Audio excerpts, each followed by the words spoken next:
What is up, guys, and welcome to a Story Geeks Hangout. Tonight I am joined by Nick. My name is Tim, and we're just going to do a little bit of a chill night. We're going to hang out.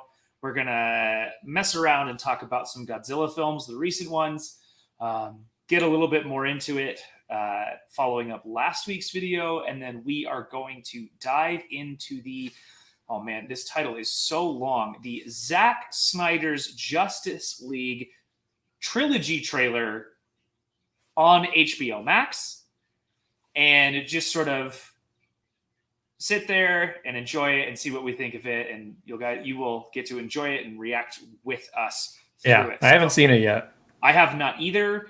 Jay sent the text, and I thought that's a long title, and that is as much as I have gotten through it. But welcome.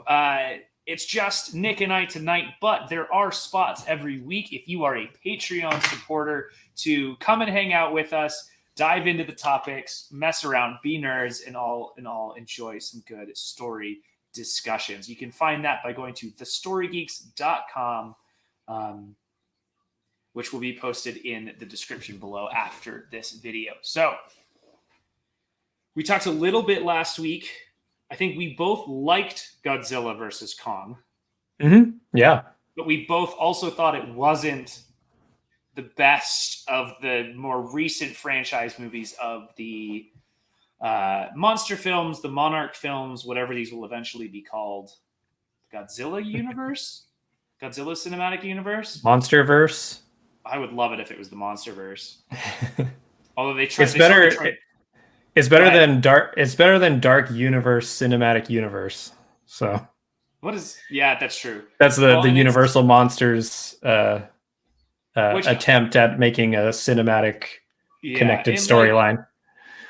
I'm so disappointed that they dropped the ball on that. Just one, because how awesome would a Wolfman and Dracula and Frankenstein and all of that Monsterverse have been. Yeah, it would be cool if you could make it work, but I mean the problem, like the thing that the downside of having success in the MCU is that everybody wants to do that. Yes. Everybody wants to copy it, and they want to do it as fast as possible. And so when you just come out and you get like an Entertainment Weekly cover that's got all these huge stars on it, and they're like, this is going to be our universe, our cinematic universe. We got Johnny Depp, we got Tom Cruise, we got Javier Bardem.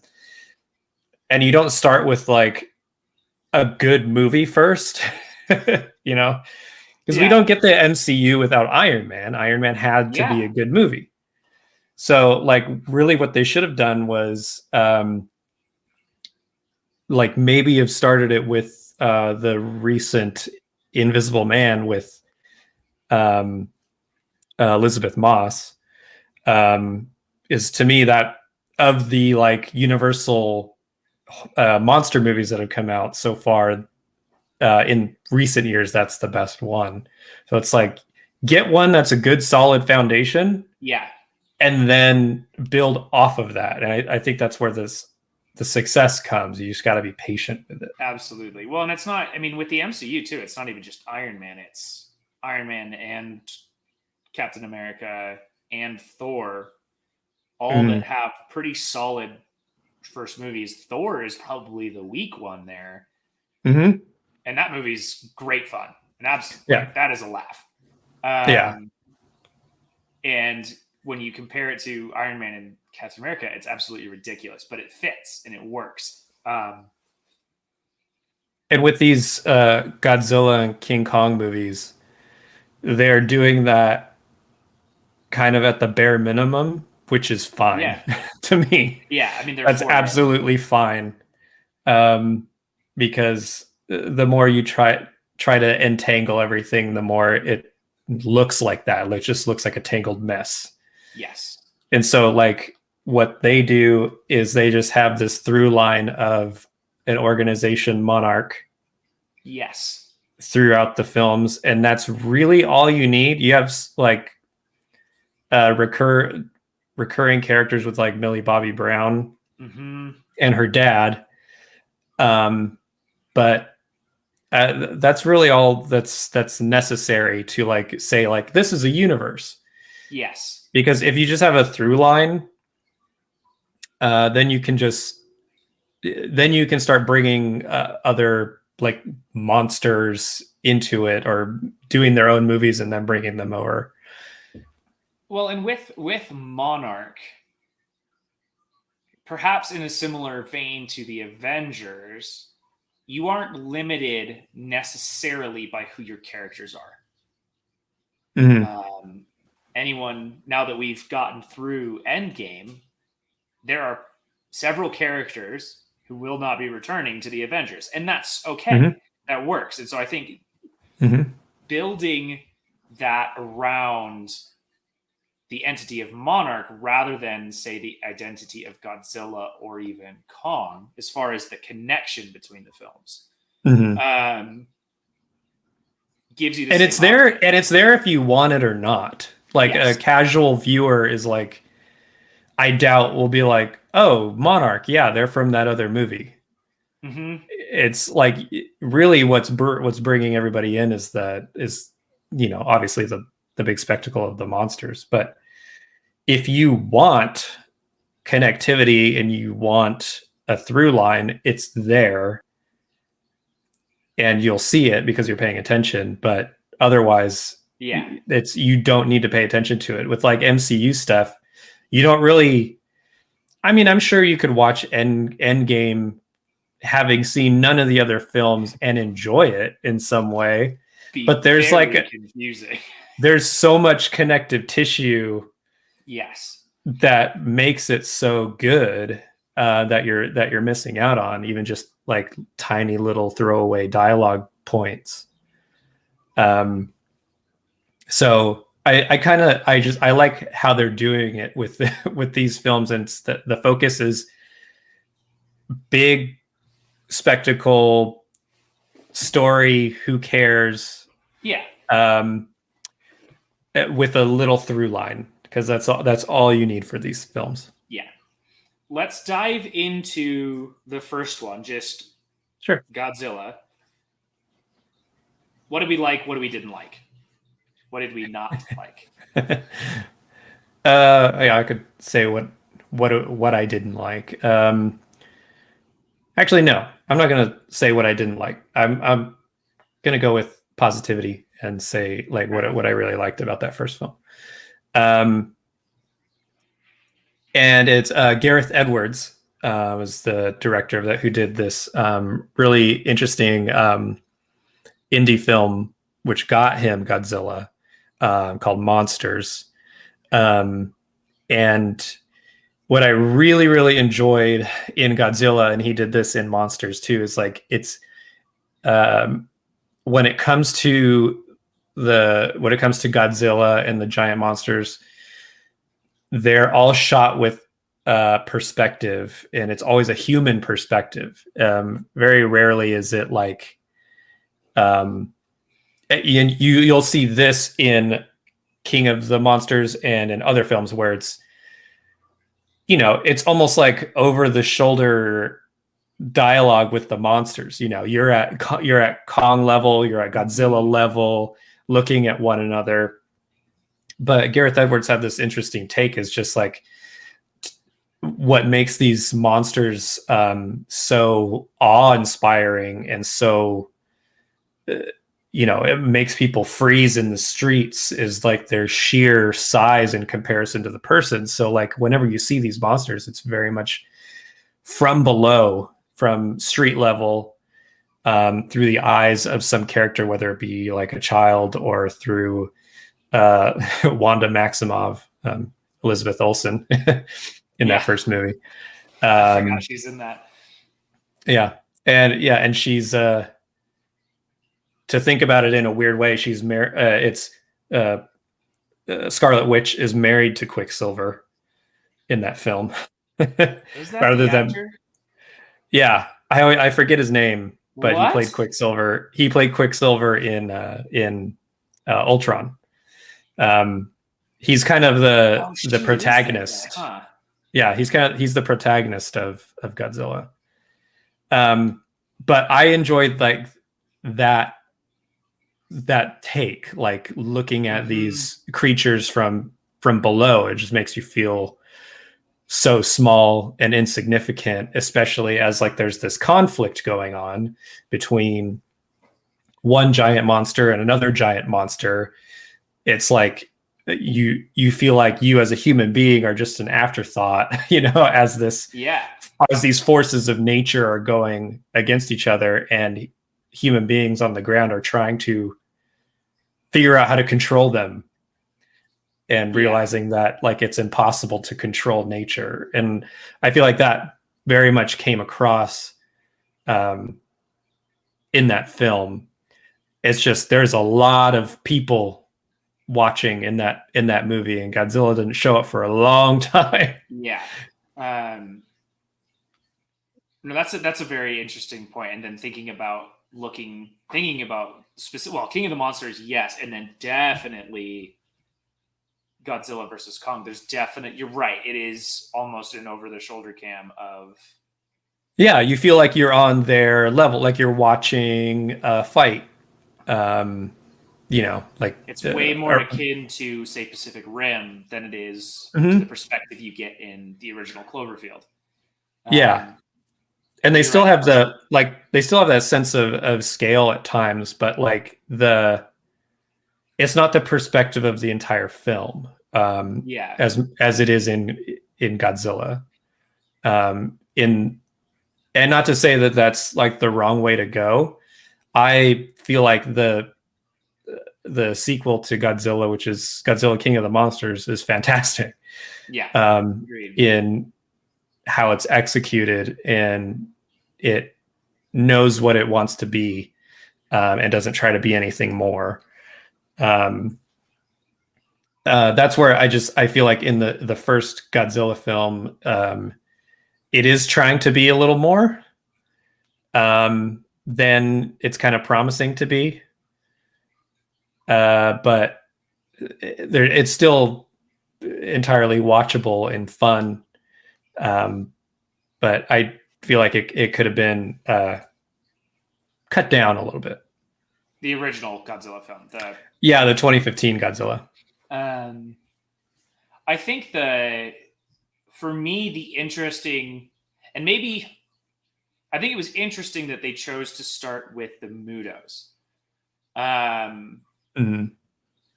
and maybe that's the right choice because it doesn't come with any expectation. And Mm-hmm. so you have a sort of a free choice of monster there. It's not going to, starting with King Ghidorah or Mothra or Mm-hmm. Rodan, one of the other big title monsters that we see in King of the Monsters, that might set you up too much. Mm-hmm. And that's a complaint. Complaint's a strong word. A fear I had with Man of Steel is it felt like it ended too big to start a franchise with. Mm-hmm. And so sticking with the Budos keeps that very, very localized. Yeah, there's no baggage there in terms of villain for the piece. You can do whatever you want with the Mudos, because they're not you don't have to like kill it and then you find out like in the credits, oh, it didn't really die, it'll come back later, or Yeah. anything like that. You can really go to town and have Godzilla atomic breath the Muto in the mouth so hard that his head comes off. Yeah. you know um but yeah, I think that's a good way to start, because then when that amps people up to going, oh, this Godzilla thing works, I would watch more. Then you can start bringing in the Ghidorah and The big guns. Yeah. all the other, the biggest of guns. Yeah. And so as we step from, I guess, then Godzilla into King of the Monsters, Mm-hmm. I think I like that more than I like Godzilla. I agree. I love, in particular, the expansion of Monarch. Mm-hmm. Um, Which between films, they make humongous technological leaps. yes. I think this last film, Godzilla versus Kong, like they jumped forward like 1,000 years in technology Again, there's such a within major jump. yeah, just within a few years. Um, well, and I think was it something Bravo, Castle Bravo, and Mm, that first moment where it's like, oh, we're landing on an oil rig, and that feels right for this secret organization out in the middle of the yeah. ocean, and like, cool. And then the landing pad opens, and Hmm. you go down this pillar and Right. into this cavern almost of a Godzilla monitoring post and their flagship facility. Hmm. And then they just across that movie keep ramping it up, and you get what did they call the plane? I don't remember what the plane is called, but it's basically like the The Avengers USS aircraft something. Yeah, character or character carrier. Yeah, with like a bridge full of like 60 people and and ospreys that drop out and catch and go. Yeah, and then yeah, also submarines. they swipe a submarine at some point. Yeah. Um, and ice caves in Antarctica. And so for me, and you mentioned this earlier, that Monarch is the through line, Hmm. and it's almost, I think, at least for the first portion of the film, Monarch that gets the spotlight, Hmm. which is Yeah. neat, I think, because that does hopefully, I would love these movies to continue, set them up for more of those classic monsters. And I would love to see like the giant somewhere between a woolly mammoth and a gorilla, whatever that was. I think it was Germany. Right. Um, that The pops up, the the mountains that suddenly stand yes, up. erupt, and Yeah. um, Yeah, I mean, like the theme kind of, if you watch the original, if you could watch the original Godzilla on HBO Max, it's through the Criterion Collection. okay, The original Godzilla, 1954, was a movie that was kind of made, in response to the bombing of Japan. hmm, Um, and I mean, the film is about like Americans testing the H bomb near Japan, and it like the result is it mutated this lizard into this a giant lizard, Godzilla. yeah, Um, and that's kind of it's interesting the shift that it's made as it went from like Japanese films to um like American Godzilla films, that the shift went from that to like environmentalism yes, and the discussions about uh, how we take care of the planet and how we're stewards of the earth, um, which is it's cool that to me that you can just take a giant lizard movie and apply new themes to it over time. I wonder like in 20-30 years what a Godzilla movie is going to be about, like yeah, is it going to be a totally different thing? But it works because the themes are important. It's just the line that made me laugh in Godzilla King of the Monsters is uh, the doctor who is like the device that can kind of send signals out to the Titans, and make them the go Orca, from place to place. she's has the very kind of eye rolly monologue about like we humans are the virus and everything, and the monsters are the fever. Yes. yeah, which makes me laugh because it seems like any movie where you've got like a villain, like a bioterrorist or something like that, they always say something about the Kingsman, Samuel yeah Jackson. yeah like Warming is the we are fever of humanity. yeah And but it totally right, it is the go-to line. yeah, but it totally works for these films. That's what I think is cool, that you can apply these themes to giant monster movies and they still work story wise. Well, we just sort of always need.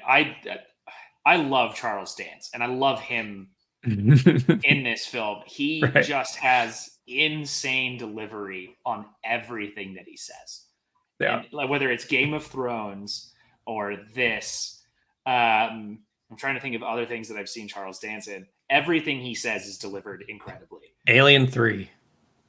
I'd never finished Alien 3. Couldn't get through it, but not because of Charles Dance. I do like Charles Dance, though. Yeah.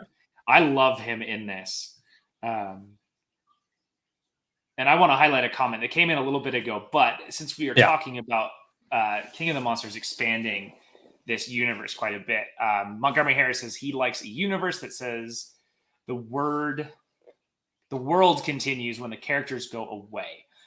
Something that Stargate, Firefly, or even Space Above and Beyond could benefit from, where Star Trek succeeded in allowing that series to come back 20 years because it created a great universe. Were you hiding behind it? Yeah, I was just peeking. And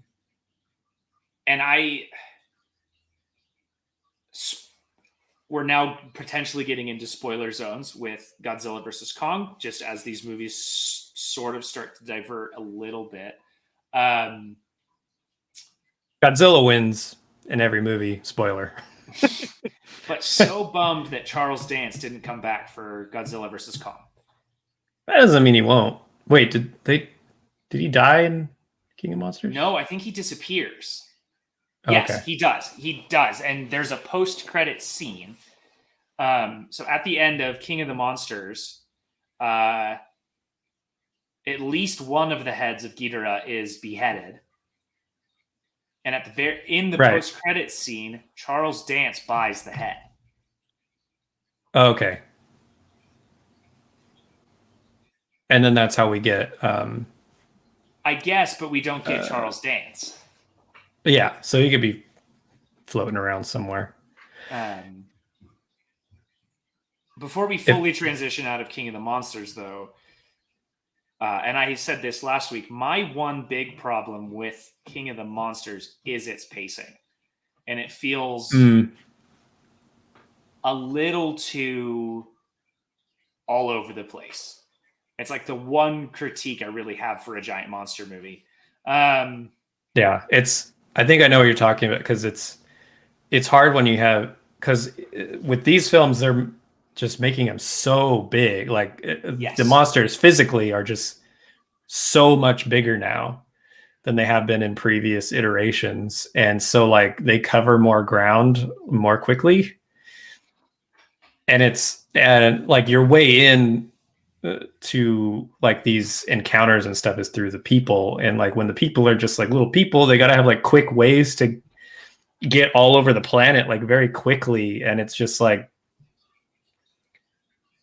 it's hard to, when like you need the monsters to be separated for a while, otherwise they'll just constantly fight forever. Yes. In one location. So you got to have like Ghidorah go fly somewhere else. You got to have Godzilla like swim away and recover and come back and stuff like that. And so like, yeah, you're going all over the globe constantly with these giant monsters. Well, and it starts out deep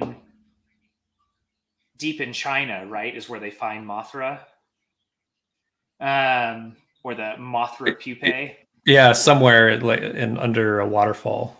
And then they're on a plane to him in like Idaho, and then Yeah. they're at Castle Bravo, and then they're in Antarctica, and then they're in Mexico, and then they're in Godzilla's lair at the bottom of the ocean, and Yeah. then we go to Fenway, and Yeah. Boston. Well, and you go, you go as I think. Oh, you said Godzilla's lair, like as deep into the ocean as you could go. Yeah. Where there's like very obvious human Structures. Yeah. structures. Which presumably is their little nod to, okay, this is what Atlantis is, and that's a fun way to. I like when a movie like this ties in unrelated mythology to diversify its own. Is a lot of fun. Yeah. But so that's really it. Is that it felt like we were all over the place. And actually, I think Godzilla versus Kong did a little bit better of a job of that. Granted, and it goes to crazy places and fictional places. It does go to very fictional places, but it feels better paced. Even if the technology and the location itself grows a bit more out of scale and ridiculous. Yeah. But King of the Monsters, I think, to me is hard to beat, just because like I think what the action and the design of the creatures and everything is just so well done and so fun to watch. Yes. And the sequences are so fun to watch that it's like anything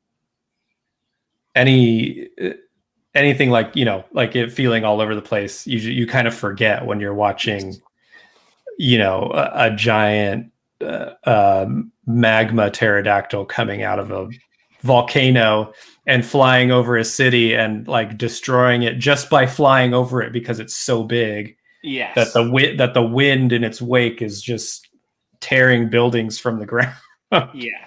And where like, wow. And people, and the grabs the kid and is holding on to him, and where the first Godzilla does feel, horror is maybe a strong word for it. It's really like a disaster film. A disaster film. That's a good description. King of the Monsters feels like a roller coaster, and is awesome because of that. Yeah. And then honestly, the third movie there is sort of the weird one out of the group, in that it's very, very different, and that's Skull Island. Yeah. Going back like 45 years or something like that. Yeah. Suddenly time travel, or at least rewind. And then, so where does that fall for you in this small pantheon of movies? I like Skull Island. To me, I think it was the ingredient that was needed to make Godzilla versus Kong, and not like, without it, Godzilla versus Kong couldn't exist. It's just that the flavor of it, the tone, it very much is, it's like a Vietnam War film. Yes. But like the characters in it are treated very much like fodder and dispatched in such like hilarious ways. Yes, pretty consistently. Yeah, and that tone I think carries over well with Kong into the Versus movie, because that movie really does feel like a mix of Godzilla King of Monsters and Skull Island, and I think that it's two great tastes that taste great together. So I think lifting the tone from both of those films and putting them together really works. And at least that's how it felt for me. I don't know how it would play if I hadn't seen Skull Island, but there was stuff in the Versus film that I thought back to Skull Island. I was like, oh, that's like, when he was, I saw him do a similar, like Kong do a similar thing, or like, Yeah. how he's like, how creative he is in a fight, how he can dispatch an enemy. But yeah, Sam Jackson, Brie Larson, you got Nick Fury, Captain Marvel, and Loki, all in the film. Yeah. And it's to me, I don't know why it had to be set in the 70s. I guess just to make it feel more isolated or something like that. Yeah. But there's something very visually cool about military tech that was designed for a jungle pursuing after this mysterious jungle island wrapped in a storm with a giant, we believe there's some proto entity on that island. Yeah, sort of the open, I don't know, body or belly helicopters, firing guns out of them and stuff like that. Yeah.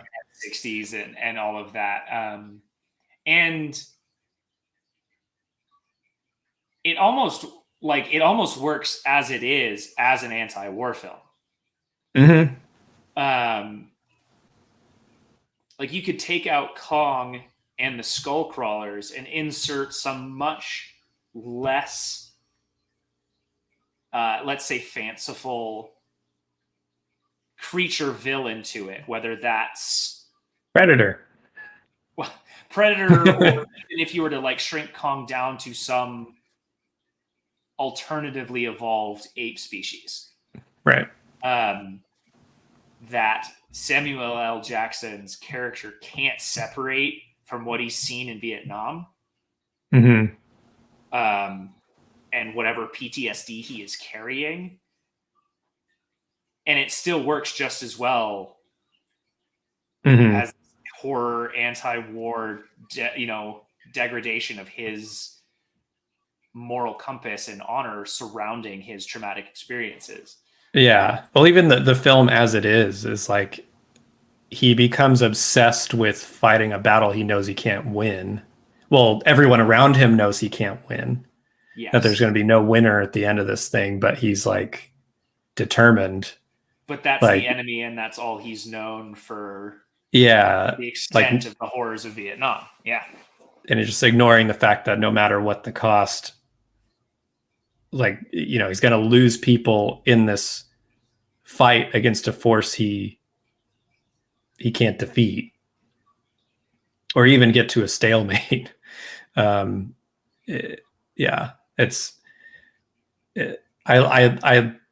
enjoyed that bit. It's probably the only kind of human character story in these monster films that I've really feel like works on a story level.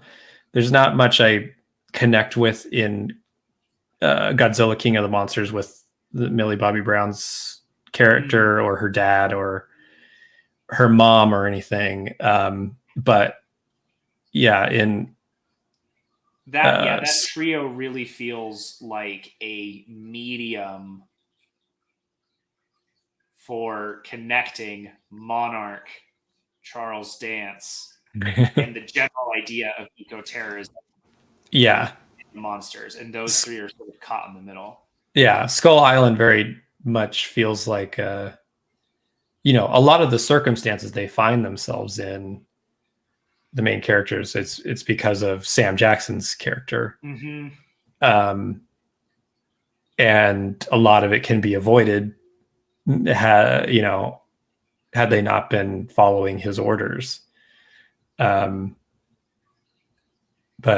yeah, so like on that, in Skull Island, I think it really was, they're given room more so for you to connect with the characters in a real way. I mean, because you have like Brie Larson's character is kind of your way in. She's like kind of documenting everything that's going on.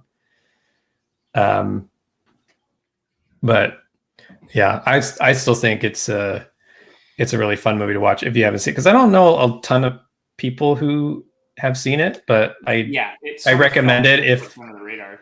Yeah, if like people have seen Godzilla versus Kong and they're like open to watching more stuff like that, I give absolutely worth it. Skull Island a watch, because like there's some pretty cool stuff. A lot of like genuinely scary moments too. Just like, I mean, this first time you see the skull crawlers is really creepy, and then there's gigantic bamboo leg spiders, which freaked me out. That whole sequence is scary as they're running through the bamboo, but they don't know what's legs and what's spider. That's a freaky sequence, and yeah, ugh. I just hate spiders. Chills and shudders. Yeah. That's fair. Well, and just to pop back onto Samuel L. Jackson for a second, he is really interestingly foiled by Tom Hiddleston, who you also are dropped little hints of here and there of his reaction to the traumas of the Vietnam War. Right. To the point that Tom Hiddleston's character leaves the military and stays in Southeast Asia. And where Samuel L. Jackson sort of begins to lose more and more of his humanity in place of the anger and the pain of of that PTSD. Tom Hiddleston's character grows the opposite direction. Like he almost gets a little bit of humanity back. Yeah. In finding a way for some of the characters plus John C. Reilly to get off of the island. Yeah. And John C. Reilly's character is like, I don't think there is anybody else who could have played. No, he brings a good comic relief, because not really any of the other characters are that there's not a lot of levity to them. They're all very serious. But like, yeah, him being there, I forgot like how long he was there. 30 some years, 43 or 44 until the end of the Vietnam War, so early 70s. Yeah, that's crazy. So 20 years. I can math. Yeah. 20 some years. But yeah, he's pretty great in it. I'm trying to think of like what would an alternate version of like they wanted to do a Kong movie. Like I can't think of like a different version in a way that works, like with the in terms of like the tone they were able to capture and everything. Because like with the Godzilla movies, there's all the characters that surround him are like professors, PhD, like scientists, and military, like giant military operations and squads and everything. And with Kong, it's, you've got, we forgot John Goodman who's from Monarch. One of the founders. Yeah, one of the founders of Monarch. And like kind of a ragtag group of people. I can't think of a different. I guess I'm answering my own query about why it was set in the 70s as like a different like time period to put it in, or a different having Skull Island be in a different locale in the world. It just works. Yeah, it does. Well, and it works as well of like what pushes them over that line is the fear of communists and just Cold War technology race. We got to get and capture whatever this is first, so we know its biology and can recreate it and make super soldiers or some whatever whatever mad science would spring from Kong. It's there. Yeah. And then, of course, we get the ultimate meeting of the powers in Godzilla versus Kong. Yes. Let's go back to what worked and what did not work. We've mentioned already there's some pretty significant technology jumps again. Yeah. Even Huge. from helicarriers, or the equivalent of helicarriers. Yeah. What I feel like worked was, and I mentioned it a little bit before, is the melding of the two different flavors of the films. Because like, you know, the Godzilla movies had a little bit more serious tone to them, and King of Monsters a little less so. Kind of embrace more of the absurdity, which I love. Yes. And then needed for the franchise, I think. Yeah, and Skull Island is just kind of like all absurdity because a lot of that film is like nobody knows what the heck is going on and what do they do, and everywhere they turn, something is trying to kill them. And they ratchet up the absurdity of Kong so much in Godzilla versus Kong, in that, like, I mean, one, transporting him on an aircraft carrier across the ocean is like, and they don't explain it, and they don't have to. Yeah. They're just like, okay, let's take him somewhere, and then he's just asleep on a aircraft carrier, and they're like, we're giving him sedatives, and you go, you go like, wait, how are they giving this 50,000 pound creature sedatives? Don't worry about it. We're giving him sedatives. Yeah. To his like battle axe, or him going to the hollow earth, and like, just the absurdity is just ratcheted up on his end. And it works because his own movie is so absurd. Yes. Where he's slurping up tentacles of giant squids and stuff like that. And Godzilla is Godzilla, it's this kind of force of nature that shows up when bad things happen. But I feel like that the melding of those two worked really well. Effects were top notch. Fantastic. The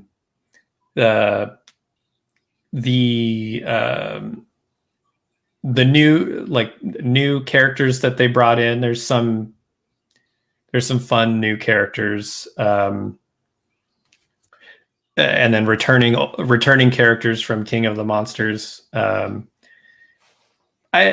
feel like their presence served a purpose, but it's like we're kind of getting into what I feel like didn't work so much. Me personally, I feel like we, just in general, in movie making general, should kind of cool it maybe on stories about conspiracy theorists that turn out to be right. Just like for a while. That's fair. We're entering a place in human history where that is maybe too real. Yeah. And not only are they right, they kind of end up being heroes. Yes. And so I'm just like, that was fine a while ago. I feel like right now, maybe not so much. It's a little much. Well, and it felt like maybe a little too much of a jump for Millie Bobby Brown's character. Yeah. Like, this is someone who is grown up in Monarch. Yeah. And she's experienced these creatures firsthand. and she's smart and everything. She and knows. educated. Yeah, she educated. Yeah. Raised by two doctors in the Mhm. field to follow the Yes. scientific method and learn about creatures, and then gets into not drinking tap water. Yeah, not drinking tap water, And so and it feels like a huge shift. Her yeah, being suspicious of the tech company, I like that fits the universe, that fits Millie Bobby yeah, Brown's character. But to be suspicious with the conspiracy theory felt like a real big pendulum swing. yeah. The distrust for her character is already there because she had seen Yes. what happened in King of the Monsters. And yeah, in And this film, see when it's her mom and herself be betrayed by both sides. yeah, exactly. So she already has a she can already be distrustful. I Yes. just found it weird that she's like listening to a conspiracy theory podcast, Podcast. which, Yes. if that tech company existed, would have absolutely found out about. Yeah. And like, because like it sounds like every episode he posts, he's like, I spent 5 years trying to infiltrate this company, and I have, and these are the things that I'm doing in it, and they'll never know it's me. And it's like, okay, let's go back and see who we We hired five hired years 5 years ago, ago. and let's go down that list and start vetting people. I don't know. Start tracking some IP addresses. Yeah. It's like whatever giant monster movie, Yeah. whatever. It's just to me like having them be like conspiracy theorists that turn out to be right. To me is just a thing that was just like a little too much right now, and I feel like will encourage. Not that like I mean I don't know who gets encouraged by giant monster movies, but encouraged in that if there's people that are very steeped in conspiracy theories, you're probably not going to be the guy who figures it all out and becomes the hero And rides a hyperloop from Hawaii to Hong Kong. Yeah. Which I would like to do. That sounds awesome. Yeah, and so that sort of that does sound awesome. And someday probably, I mean, we are seeing those realities somewhat come to light. Not Hyperloop, but Starship with SpaceX is designed to get from New York to Tokyo in whatever 45 minutes or some phenomenal amount of time. But that is, and we've mentioned this a couple times, there is some huge technology shifts in Godzilla versus Kong, and leaps and bounds forward. The Hyperloop, just for one. Yeah. Although I do think that provided a great "we're not in Kansas anymore" moment. And people, screenwriters love that. They love to add that line, the Wizard of Oz, "We're not in Kansas anymore" stuff. But then also with Hollow Earth. So where did you land on with that? With when Hollow Earth was mentioned? Well, so Hollow Earth is mentioned in King of the Monsters, and they mention it simply as a this is how Godzilla gets around so quickly. And we still haven't seen him use what? And we still haven't seen him use it. Sort of. And we it's a little bit hand wavy, but fine. Yeah. Okay, monster movie, that's fine. I mean, even if you look at shows like The Expanse, which are layered really heavily in realistic physics and biology and chemistry and whatnot, you have the Epstein drive, and we have this magical drive that's hyper efficient and hyper powerful, and that's how we can do it. And there's a little bit of hand wavy, and that's fine. I think it is interesting, and they describe it as this network of tunnels, and Godzilla's lair is down there. somewhere, and the submarine gets launched 600 kilometers, I think is what they say, Yeah. in some 30 seconds. Mm-hmm. And then I feel like they took what was hand wavy and meant to be hand wavy and then made it a plot point Mm-hmm. with Godzilla versus Kong. And I don't.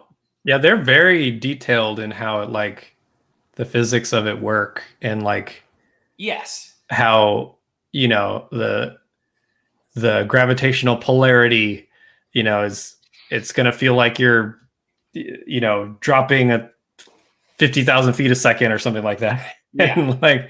And then it's all of a sudden gonna right itself, and then then you see it happen. But yeah, it is kind of weird, like what they choose to be like really detailed about and go like, no, this is like real, it can happen. and like the other things, you're like, what? Yeah. Well, but like I said, I think visiting Hollow Earth was a great fun part of the. Yeah, it opens things up also for the future of like what else is down there, and there's more stories that they can tell with it. Although, like I say, it's funny that was what the Hollow Earth theory is for how Godzilla moves around and how the monsters move around, being hand wavy and King of the Monsters to major plot direction and pointing in this. And I think the whole bit where Kong is first traversing the Hollow Earth and he's riding sort of the gravity shift. Yeah. As he goes, and you see him learn. That is one of the coolest sequences in the movie for me. Yeah.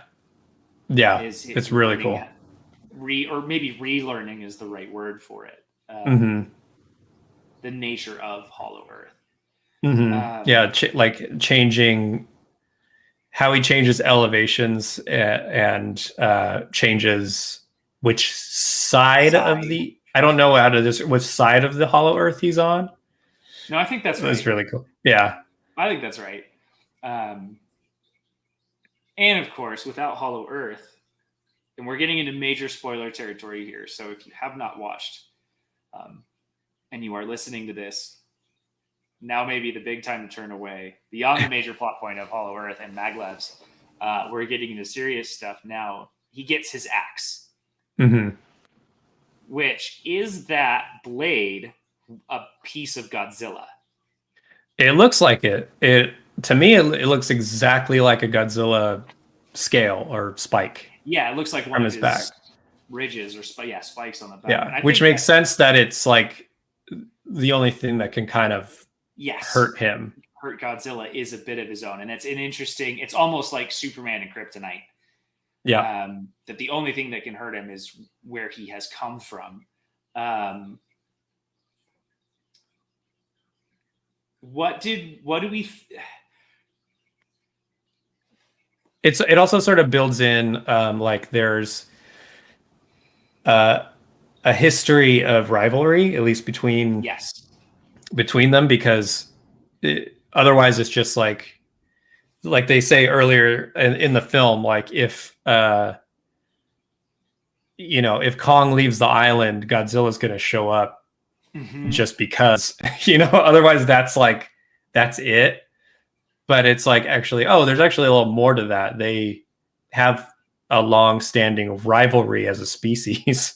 Yeah, and they long ancestral rivalry. Yeah, which I mean, that earlier scene spawned a lot of great memes where it's just like Kong stepping one foot off the island, and then it cuts, and it's like a picture of Michael Jordan, and he's just like, and I took that personally. It's like Godzilla. Yeah, that's true. And he just had it. Well, and it's this movie is called Godzilla versus Kong. Yeah. What did we think of the title fight between the two of them? I mean, I kind of think rounds of it. Yeah, I kind of think the first one, although like super fun to watch and it's totally awesome, is a little. It's a little weird because it's like very much not on, I mean, level field. either side's turf. Yes. Like it's, it's in the middle of the ocean on aircraft carriers, and it was a little strange seeing Kong jump from aircraft or carrier to carrier and not totally demolishing it and sinking them as they go. And then them standing on the same one at the same time and fighting each other. And somehow it's still floating. Yeah. So like Godzilla's win there in that first round to me was like, okay, well, I mean, he can't really swim and you can. So like, I'd like to see you guys fight on land. And then you do get to see them fight again in Hong Kong at night with all the neon and everything. It was so freaking awesome. Very looking. Yeah. And the fights were just so glorious, and I like that you get to see some of Kong's creativity in how he fights and how he will scale a building and then throw a piece of the building to distract Godzilla so he can jump on his helicopter pad like a frisbee. Yeah, and then like jumps on Godzilla's back and two dorks. Yeah, you got it right, Jack. Absolutely. This is ridiculous film talk, and it's still awesome. But yeah, that fight was fantastic. And then I liked the team up against Mechagodzilla. I wish it wasn't Mechagodzilla and it was like a different monsters. Yes. Or monsters or something like that. Or introduced differently. Just because, I mean, it's a robot. And just as an audience member, it's like,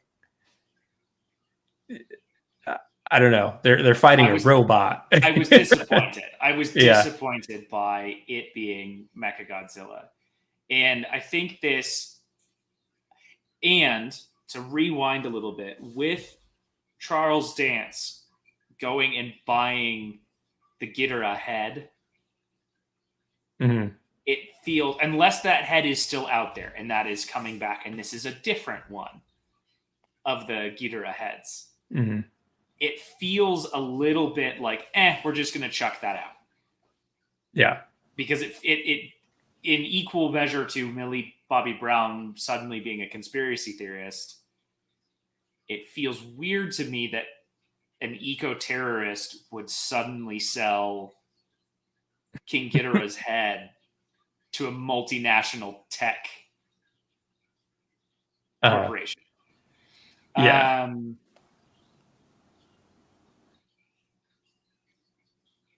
And that whole introduction of Apex, I think is what they were called, just felt a little too shallow. And so for me, Mechagodzilla was just disappointing.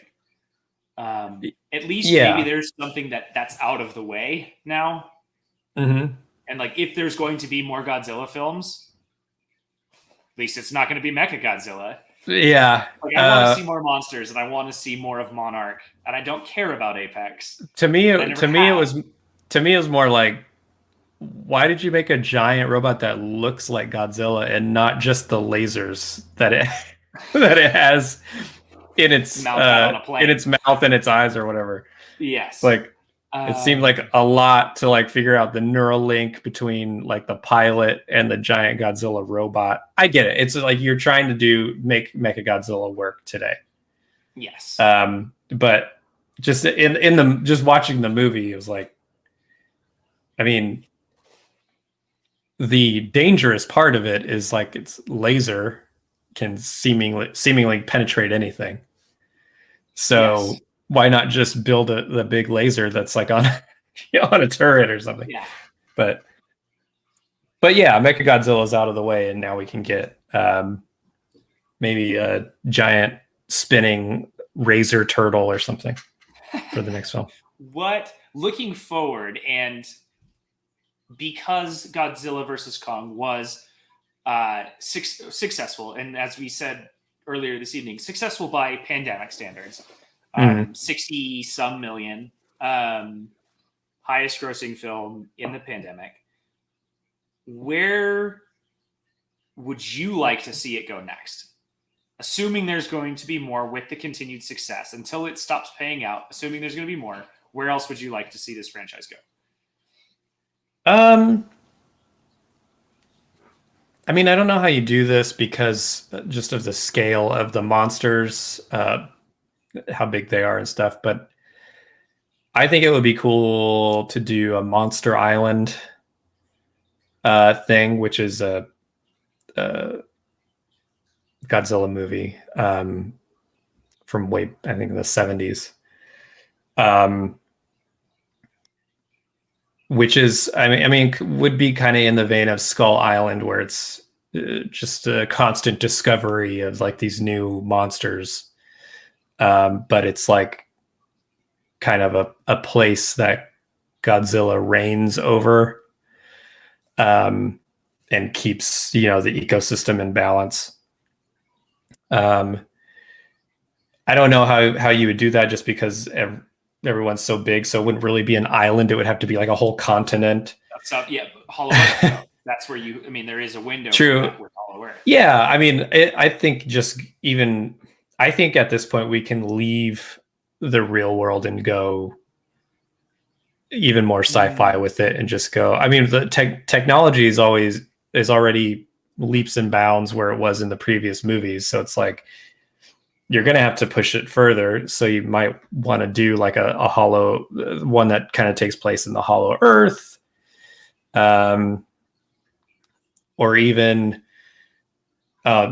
here's an idea. Find the picture beginning of this film, right? You're seeing Mars. There's a rover. Decisively. There's a rover going around on Mars, and it's playing a little song. It's like, the first song played on Mars, and everybody at Mission Control is like applauding and everything, and you're seeing the POV of the Mars rover, and it sees like this canyon. It's like looking down the canyon, like, whoa, look at this canyon. That's the whatever canyon, and then like you discover it's not a canyon. That's a footprint. There's some kind of giant monster on Mars. Now we got to go solve it. No, we don't got to go solve it. We got to send Godzilla to Mars to kill it. I would. And Kong. You got to send Kong too. Because then you have the next step, because the technology shift has been pretty exponential. That does feel like the next step. Yeah. I think I would love to see something very small scale. Small scale in the Godzilla universe? In the Godzilla universe, comparatively. In the same way that 10 Cloverfield Lane is very small scale to Cloverfield. Oh, okay. And it would be really interesting to see like the monster that erupts from that mountain range somewhere deep in a forest in Germany. Mm-hmm. Like, I would love to see what that small little Bavarian town near where that monster's resting ground is. I would love to see that story. And just maybe 15 characters total, this tiny little village, and just how do you survive, avoid, respond to that in the same way. I could see that. It's sort of like a small village that's struggling to survive its way of life, or maintain its way of life, and there's like this major disruption that is kind of forcing them to change. Yes. but they don't want to change. And back maybe sort of towards Godzilla or the original Cloverfield, where you don't get to see a lot of the monster. Mm-hmm. But it's all about what's happening around it. I think that'd be very much like the Gareth Edwards approach, which is like, it's very much perspective from a human's point of view. Yes. Any other final thoughts on Godzilla franchise, Godzilla versus Kong? I'm excited to see where it goes. I still think that there's a way to crack uh, the making the human story as interesting as the giant monsters. I just feel like it hasn't been done yet, at least in this particular franchise. So I'd like to see where they go next, and if they just decide to go the Fast and the Furious route, which is to Go big just or go home. go bigger, like just top yourself over and over again. I'm fine with that too. But Ooh, for the yeah. Mars one, they Yeah. need Godzilla's energy to resurrect Mechagodzilla because Mechagodzilla can survive in space. That's true. Just put rockets on Mechagodzilla that's Exactly. powered by Godzilla's atomic breath. Send it to Mars to fight the giant Martian kaiju. Yeah. All right. As we Awesome. wrap up tonight, Jay Shear has asked us to do one thing, and I'm going to go ahead and share my screen. We are going to do a quick viewing and just our reactions to the new Zack Snyder's Justice League Trilogy trailer, HBO Max. Is this put out by HBO Max? Oh, yeah. This is their YouTube Oh, yeah. channel. It says. Okay. This is official. Nick and I have not seen this. No. No idea what to expect. So we're just going to watch this and see what we think about it, get our reactions in the moment of how this is going. So here we go. Zack Snyder's Justice League Trilogy.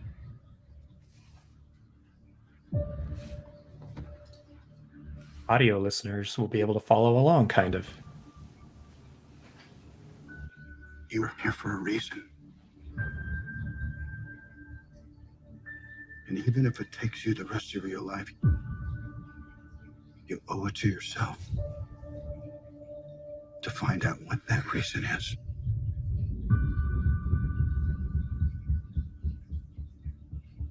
Goodbye, my son. Our hopes and dreams travel with you. He always believed you were meant for greater things, and that when the day came, your shoulders would be able to bear the weight. What if a child dreamed of becoming something other than what society had intended for him or her? What if a child aspired to something greater? My son was in the bus. He saw what Clark did. What was I supposed to do? Just let him die? There's more at stake here than just our lives, Clark. You have to keep this side of yourself a secret. How do you find someone who has spent a lifetime covering his tracks? You've grown stronger than I ever could have imagined. Keep testing your limits. 20 years in Gotham. How many good guys are left? How many stayed that way? I have so many questions. Where do I come from? Why did you send me here? You're as much a child of Earth now as you are of Krypton. You can save them. You can save all of them. Your world has sheltered one of my citizens. Surrender within 24 hours, or watch this world suffer. One day, you're gonna have to make a choice. A choice of whether to stand proud in front of the human race or not.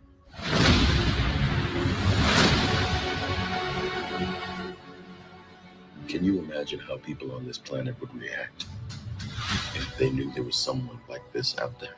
Men fall from the sky, or gods hurl thunderbolts. Count the dead. Thousands of people. He has the power to wipe out the entire human race. You're gonna go to war. He is not our enemy. Bruce, please, tell me. You played. You will. 100 years ago, I walked away from mankind, from a century of horrors. Men made a world where standing together is impossible. Superman was never real. Just the dream of a farmer from Kansas.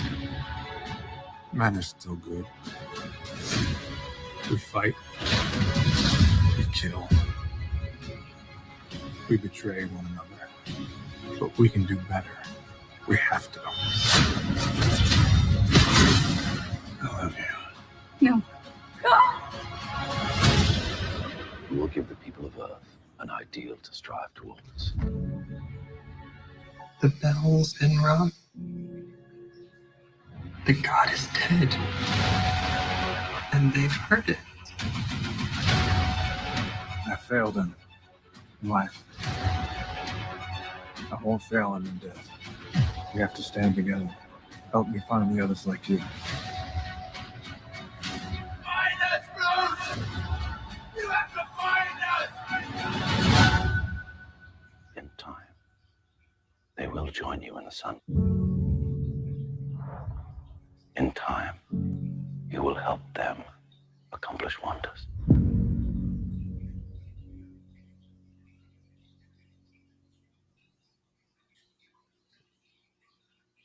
That made me feel like those movies were more connected. Absolutely. I think we lost Tim. Well, anyway, We're back. yeah, there you are. I clicked the wrong thing. I wanted to click stop. Yeah, if I hadn't seen those films, that trailer would definitely make me want to see them.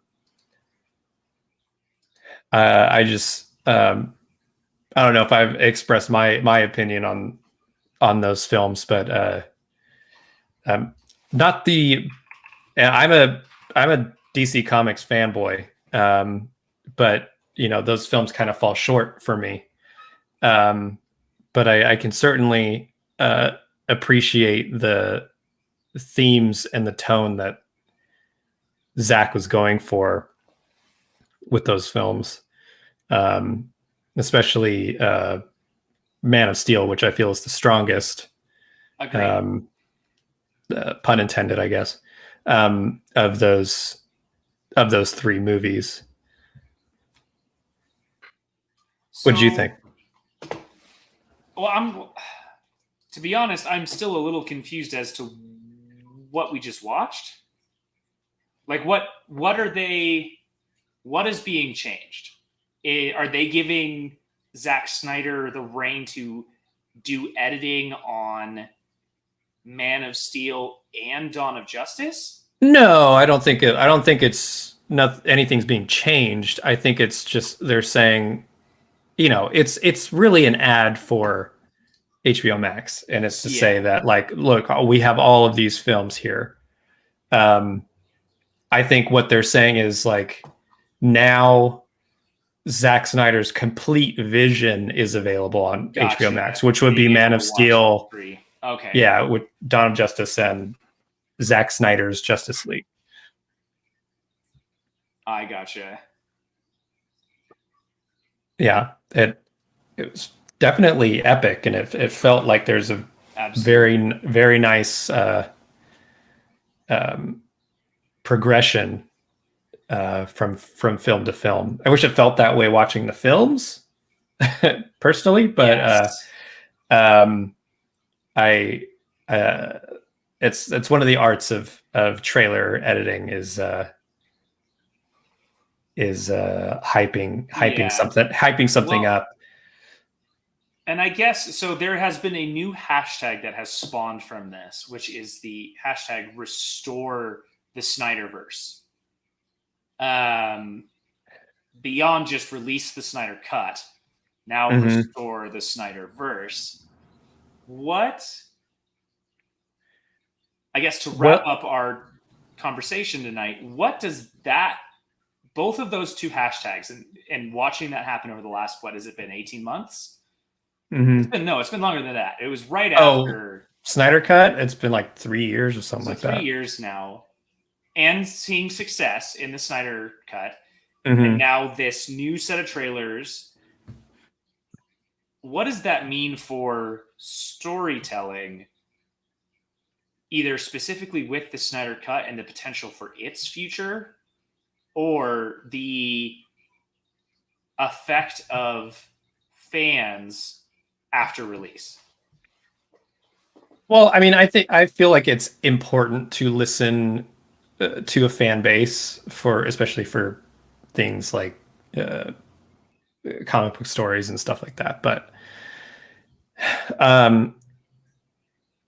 I think a little too much credit is given to the hashtag Snyder Cut for bringing that to HBO Max. HBO Max needed content.